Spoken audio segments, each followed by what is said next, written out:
Hanzi Joni. I have a question. Doita say if I snore a lot, kiki.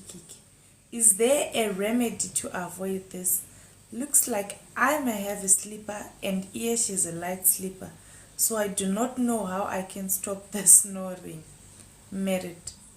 So this one is already married. And it's a guy. And varikuita ngono. And zvinenge zviri kuaffecta madam. Hands, how can I stop snoring? Zvine formula here zveku. Guys, what do you think? Well, inini ndakambonzwa kuti kana munhu achiita ngono anenge asina kurara zvakanaka. As in a comfortable position. Akarara kudaro. So, I don't know how far true it is. But ndakamboona zvichishanda kuti munhu achitoridza ngono omuti rara zvakanaka akatochinja position.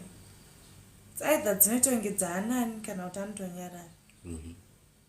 So pane dzimwe dzinokonzerwa neizvozvo here kana kuti anzi musarare makatarisa mudenga baba. Okay, wokurara wakatarisa mudenga kunokonzera ngono. Lora ina ndichakutrust.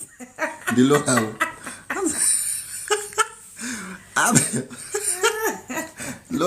Lora bafomila kuruma wana kuba. Welcome Classic 10 Up. Guys, mwende kunolike Classic 10 Up. Vanotengesa hembe dzakanaka dzevarume. Tinotengesa hembe dzakanaka dzevarume. Quality. Hanzi madam ngavatojaira madrum. Madrum roll. Guys, munadayo hanzi nditori neshamwari yangu hazvekurara zvakanaka zvinomboshanda but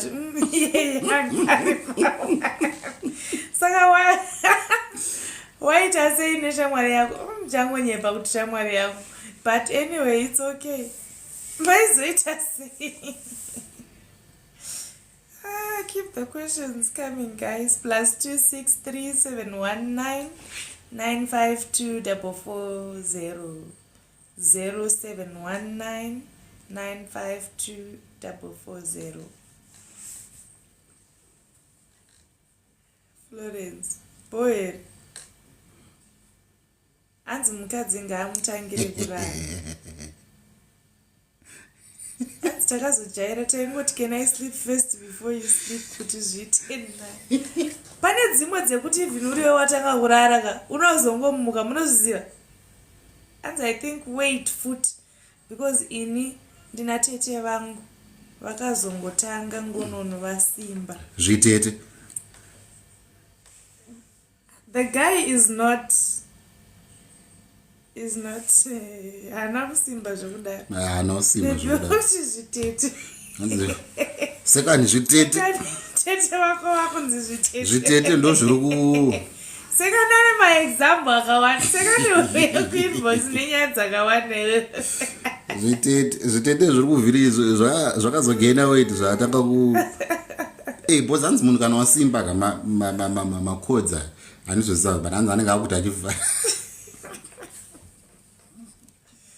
Guys, let's help a brother. But yataura I think kutongoti madam ngavajaire drum roll. Mudziva here.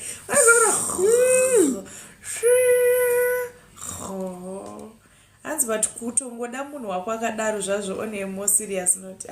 Guys, unenge wakanetawo uchida kurara. Pamwe you have an early morning the next day. And then uri kutraya kurara. Munhu ari kuita ngono. Okay, those who are just joining. Hans Joni. Ndoita say if I snore a lot, is there a remedy to avoid this? Looks like I'm a heavy sleeper and here she's a light sleeper.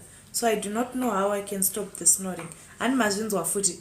And she's a light sleeper. Which means kuti ndo vanhu vai vari half awake, half asleep. Saka chero akatanga kurara already. She's a light sleeper. Anongodzinzwa. Hanzi panamo yamangu vaivharira ipa yese. Sekani kumba kwenyu. but unozoti kuna vanhu vanogona kutorambirwa izvozvo. But the question is, iwe usati wadada nemunhu, try and see a doctor. usati wa- Unoona GP.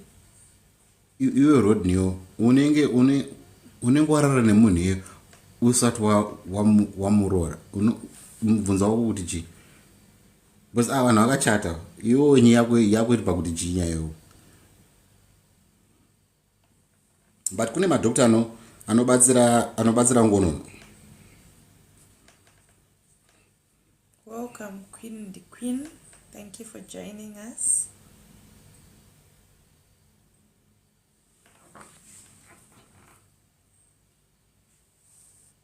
Toita sei nengonono. Ngavagadzire freestyle using that ngonono. Florence, guys. Florence ari kutoda shemu.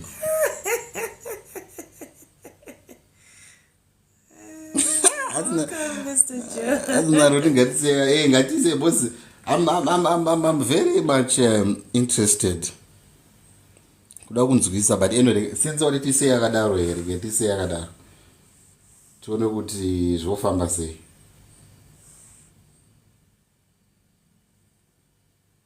So guys, this is a platform. Pane anonzi nasal dilator strips. So, okay. So yatwaizwe. Anzi one, they can go see a doctor. Number two, vanogona kurumidza kurara. Murume asati arara. But since anzi very light sleeper, zvinonetsa. But anzi pane anonzi nasal dilator strips. So anzi chii? Sikana chatituka manje. So these are some of the responses that are coming in. So I think they're really helpful.